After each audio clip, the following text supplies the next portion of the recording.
Hi guys, here we are, just one more sleep before we get to order from this beautiful new mini catalog. And I can't wait to share the card with you today. I'm going to use this windmill from the very front cover.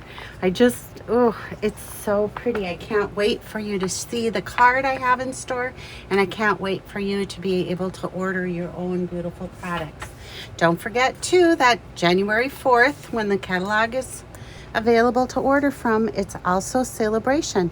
So for every $50 in product, you get to pick you earn a free item from the celebration brochure.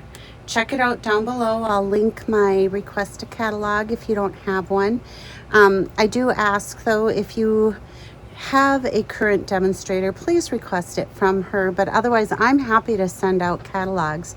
So let me know. All right, so here we go.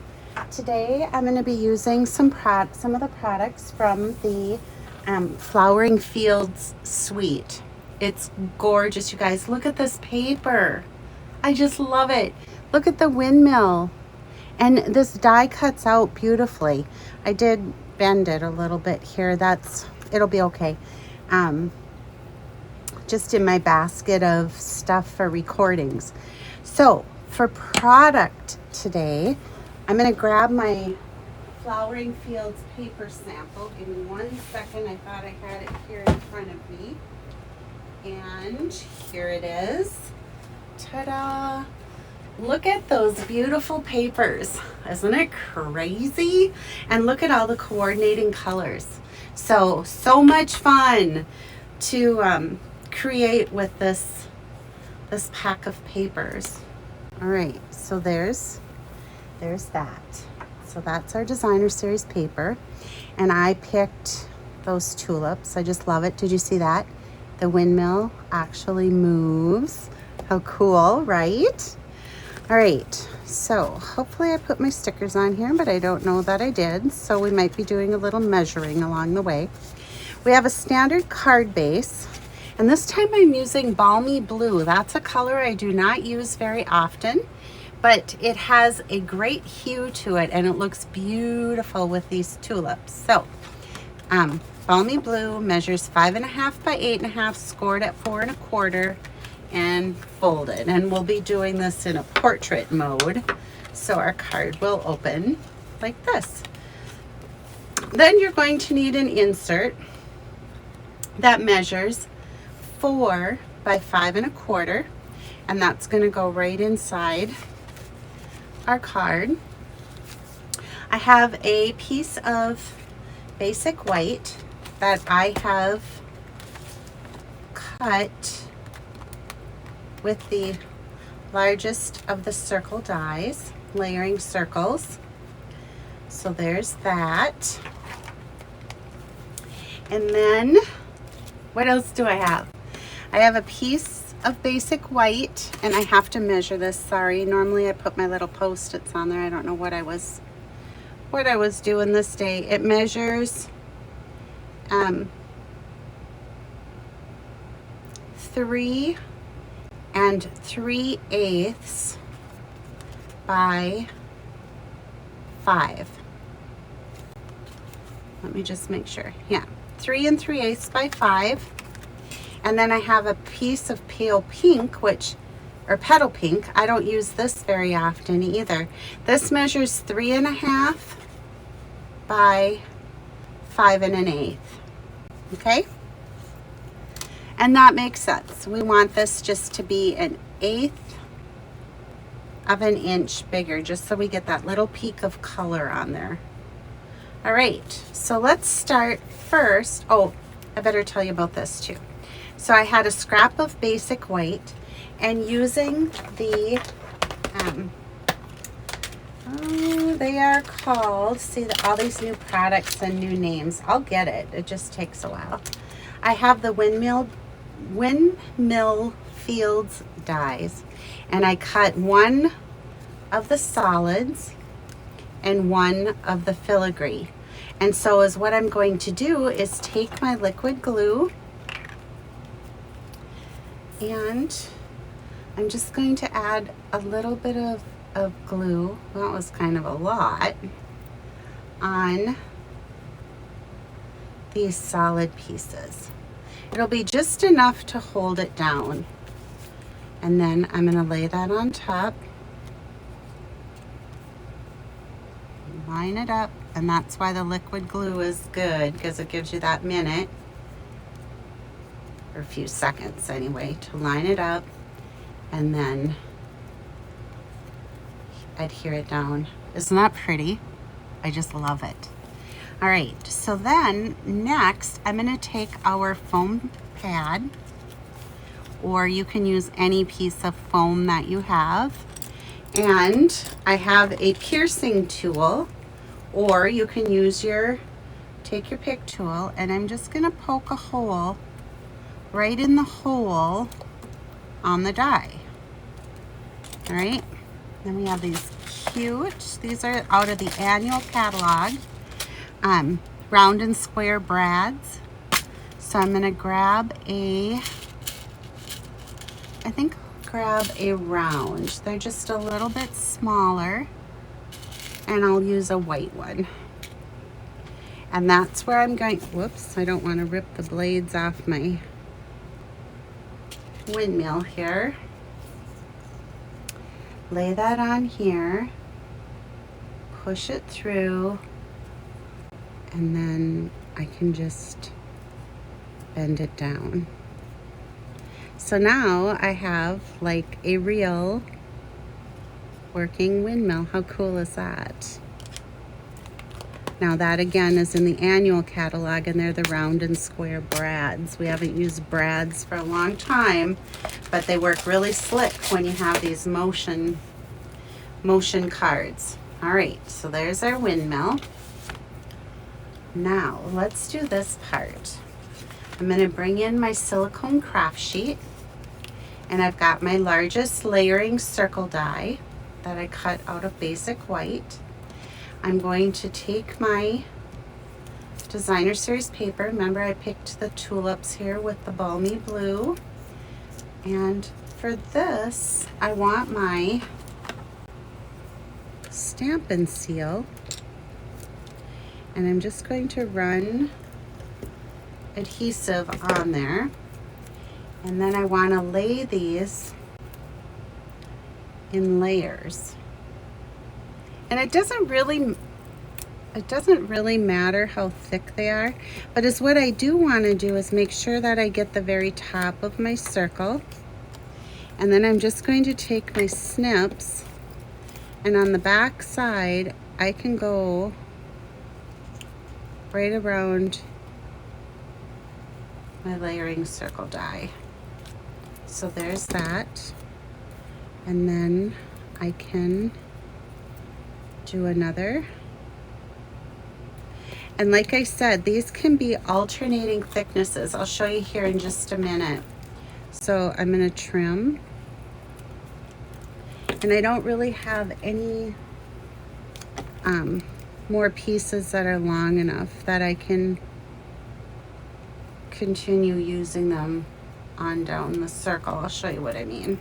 All right, so I'm going to flip that over.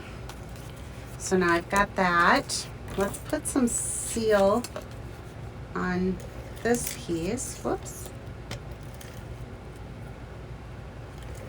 I'm going to do both edges just so it lays down really nice. And then I can do a thicker piece here. And I just want to try to keep these lines as straight as I can. They don't have to be perfect, but as straight as I can. I'm going to cut that just along the edge of the layering circle. Just let that be your guide. Let's take this one off.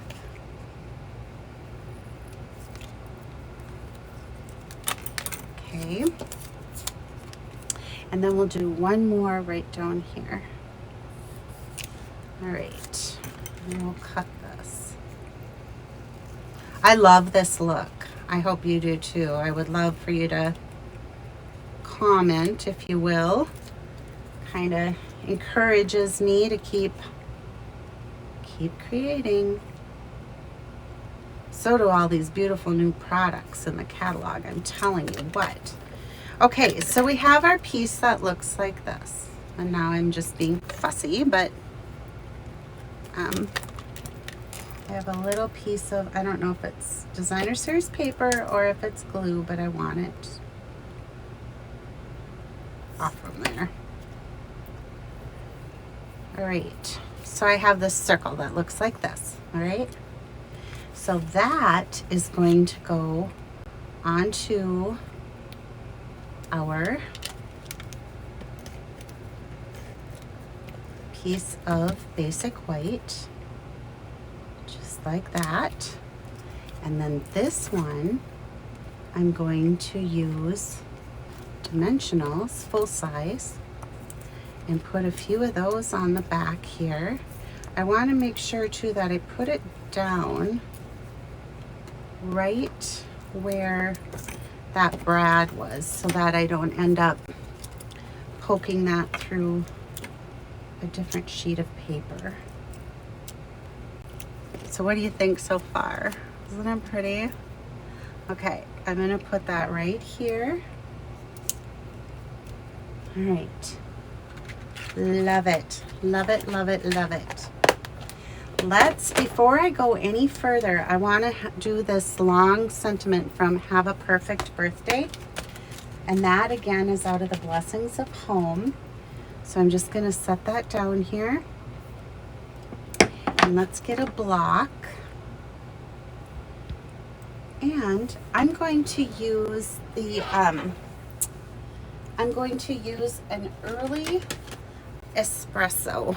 That'll just kind of help pull in the brown from our, what do you call them? Are they arms on a windmill? I'll have to look that up. I don't know a lot about parts on a windmill, but I'm going to ink that up with my early espresso ink, and just stamp that right down there. How cool does that look, right? And I'm going to save this because I have another little sentiment I want for the inside. Okay, so I'm going to turn this over, and I'm going to add some liquid glue and just put that right here on my petal pink. That just makes my, oh, I smeared my sentiment, darn it. Let me see if I can quickly fix it with my sand eraser. I think I've got it.